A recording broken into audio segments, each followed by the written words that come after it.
thrilling story of Peyton Place.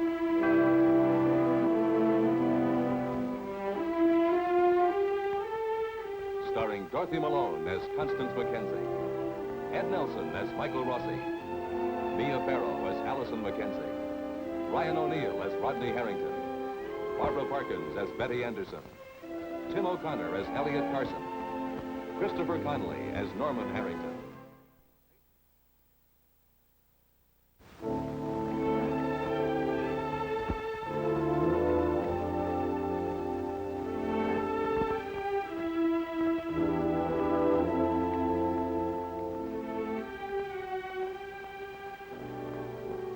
This is the house of Martin Peyton. Many years ago, a young boy was brought here and raised here. His name, Stephen Cord. To Stephen, there has always been a deep and frustrating mystery about this house. Now, suddenly, Stephen feels close to the answers. Hi. Hi. Where's Mother? She's upstairs. Well, tell her you're leaving now. I don't have to tell her. Call her, Betty. What for? Call her. You're impossible. Save me from wives with minds of their own. Stephen, I thought that was you, dear. Hello, Mother. I'm leaving now, Mrs. Cord. And hurry up, Betty, because I have to get home and pack. Well, for where? Ann Howard is taking me to see her father, Brian Colby. Tonight. I hope so. Why tonight? Stephen, Yes, Mother. has there been a development in your investigation? I'm convinced that Mr. Colby holds the key to everything that happened at the Bluff. After all these years? Well, where is Mr. Colby? In a rest home in Maine. I see. Well, I hope you have good luck on your trip, dear. Thank you. Good night.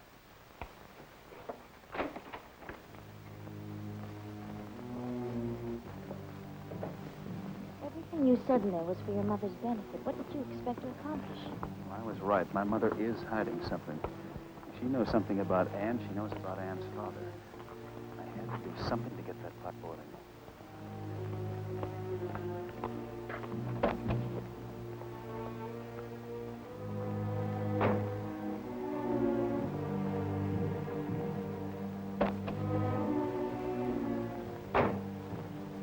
Stephen, something happened last night. Someone slashed the portrait of Mr. Peyton's daughter. The portrait wasn't there this morning. I asked about it, and your mother said it was sent out to be cleaned. She lied. Well, what makes you say that? I found it in the basement. Slashed from corner to corner. Rod saw it, too. He said he'd ask his grandfather about it, but he didn't. Did anything else happen? Well, the knob on the front door. It looked as if it had been forced by someone. Why? What reason would anyone have to? Stephen, this may sound strange, but I think it has something to do with Ann Howard. I think exactly the same thing.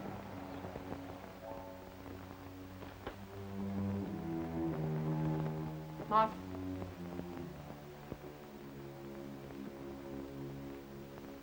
Stephen is going to see Brian with the girl When? tonight.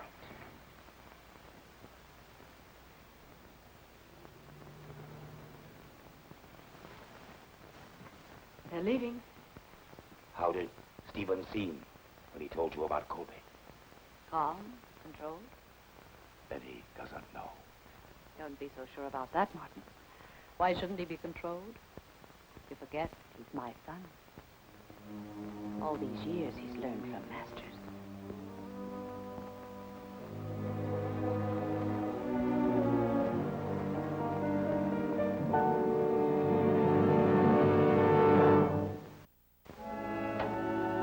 Honey! Honey! I'm up here. Well, I'm closing up shop for you tonight, my dear. No more customers. And that is an order. My dear lady, it's closing time and all deliveries are left at the rear door. They'll be left on your feet if you don't watch out. Hello, Mother. Hello. I have a small announcement to make concerning this evening's activity. Can you ever possibly manage without me? has nothing to do with your excellent cooking, Mother. Oh, thank you. Or your gracious company, Father. Humbly thank you. I have a date with Chris Webber. I'm sorry about the short notice, but I got so involved with these law books, I forgot about the time. Did you and Rod have a quarrel? We decided not to see each other anymore. When did this happen? The other night, Why didn't you tell us? nothing to tell. No big fuss. We just decided it'd be better for both of us. Oh, I'm sorry, Allison. We tried everything, all the choices, but nothing seemed to work. Not marriage or anything. I can't make him happy. Up to go. We'll see you later, dear. Excuse me. I won't be late.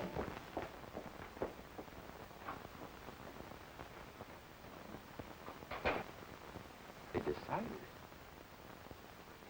Can you imagine that? How long ago was it? Just a week, 2 weeks ago? They couldn't stand to be apart for 3 or 4 hours. Now they've just sort of decided that they're not going to see each other anymore. Why are you so angry?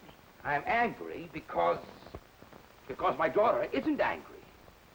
She's not mad at Rodney at all. She's not furious with him. She's not carrying the torch for him at all. She's just sort of, playing it sort of cool. Are you sure that's the reason?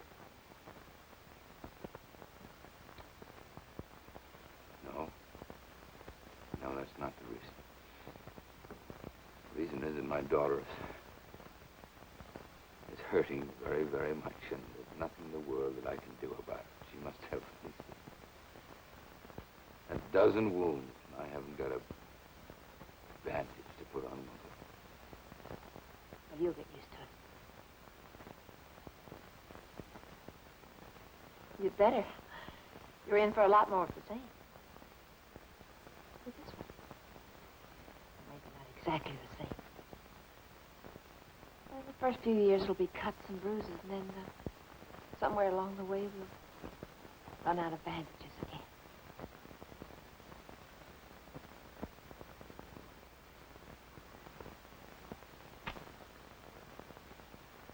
You're not going to do any cooking tonight because we're going to dinner.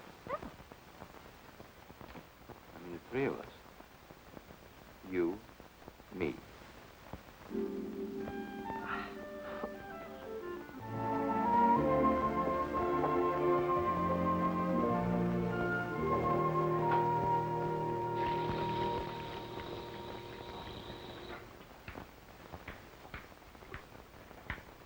Well, hi, Chris.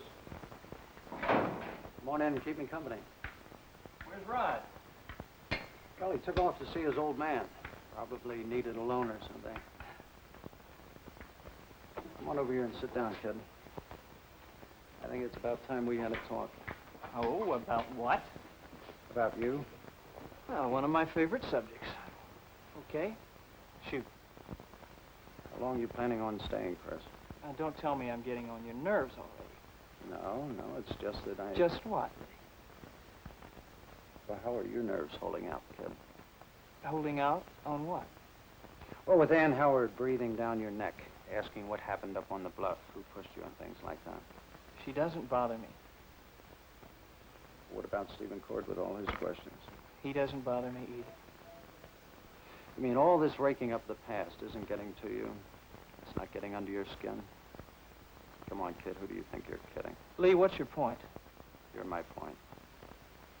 I don't want to see anything happen to you. I don't want to see you hurt again. You hang around here long enough and things are going to go sour. Like what? Well, like your studies. You know how tough it is for a kid with your... Handicap? Yeah. You got enough catching up to do, kid. Without these two bugging you all the time. What are you trying to say, Lee? You want me to pack my bag and go back to Boston? Yeah, for your own good.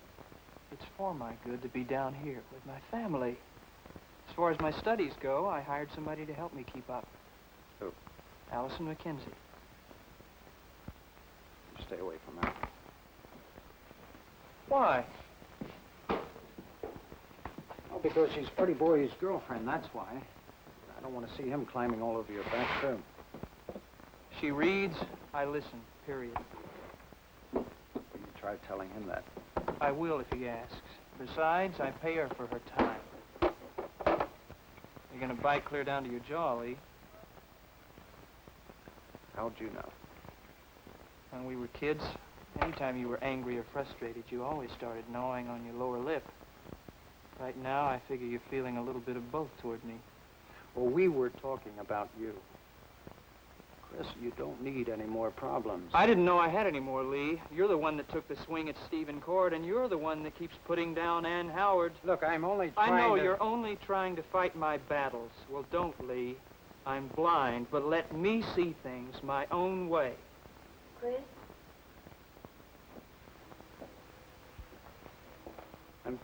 I'm coming, Alice. Lily. I'll be around for a while, Lee, unless you want to boot me out. See you later. Lee? Yeah, sure, Kid. I'll see you later.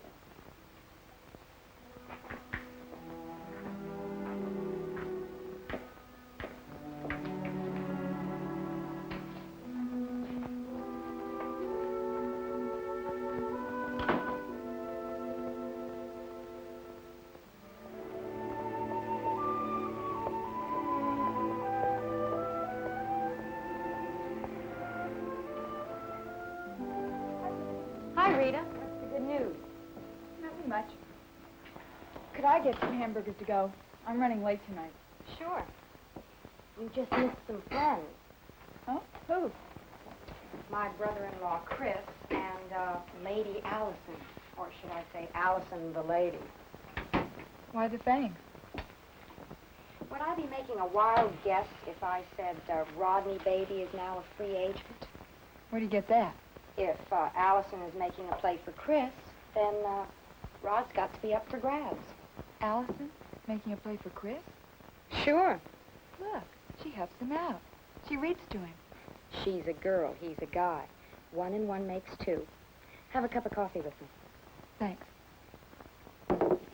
Tell me, Rita, do you believe that Allison bit? What do you mean? I remember all the Allisons I knew in school. They wanted guys, too, but they weren't honest enough to admit it. They were really sneaks. Sneaks? What did you do when you wanted a guy? You sent out signals. Your eyes said, I like, and they moved in if they were interested, right? I guess so. Not the Allison Mackenzie. They invite a boy over to do homework, and then they read poetry. All words, no action. It works. I mean, they get guys, too. The world's made up of all kinds. I still say she's a sneak, because she won't play it honest. But the joke's on her, because you can't hold a guy with poetry, not a guy like Rod. Oh, come on, Sandy. That's not fair. While Allison Mackenzie spends all her time thinking, somebody's gonna move in on Rod. Well, let's face it, Rita, the world is made up of boys and girls. That's the name of the game. Well, so what? I mean, what's the matter to you? You're married. I'll get your hamburgers.